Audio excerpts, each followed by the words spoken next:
Nje ndeba nkuhamagaye rimwe kabiri gatatu. NYAXO kuba tubana nago turi inkurikiranye. Ibyo narabikubwiye sinzi impamvu utabyumva. Mavide umurapato wa Yesu. Icyo nicyo kintu dupfa. Ikindi cya kabiri nakubwiye nugaruka hano udafite amafaranga.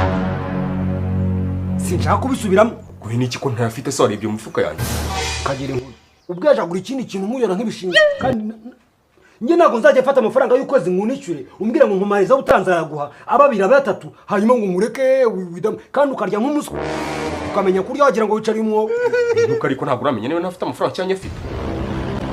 Gusa iyo usanga urafite n'umeze nka kanyombya wakizanga. Nyakizanga hikize mfite imifuka myinshi. Yanyereka.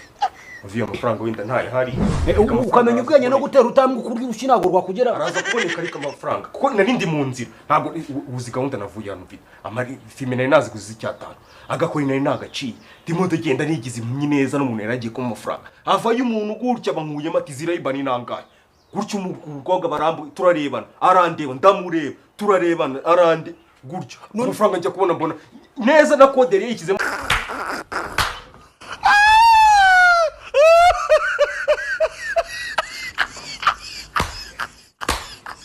Yasigaye pin ahita avuga ati aba bateka kuntu yarafite umutwe munini sesha niwe wawuteka ntiwashyuwe turi kumwe nk'iminsi ngibiri no gukoresha tuwareta hano ugiye no kunya wakishyura igiceri so wagira impumyi impumyi irareba so kareba ibaye ntunguye gutya mbona ndareba avuga se nibyanga ndabimpumyi byanyabye amaso nyicire kurumva nteyimu niba umuntu uhuye rimwe NYAXO rero bavika twicare muri salo tugani twicarira ingiga y'igiti kicara imisumari kandi turebe icyo dukora ubuse turimo turacuranga cyangwa turimo turaganira. God have mercy upon nanga yuko rero umuntu ahagaze umva ko ntahagaze usura ahagaze cyangwa uciye bugufi nitujye twumvikana none.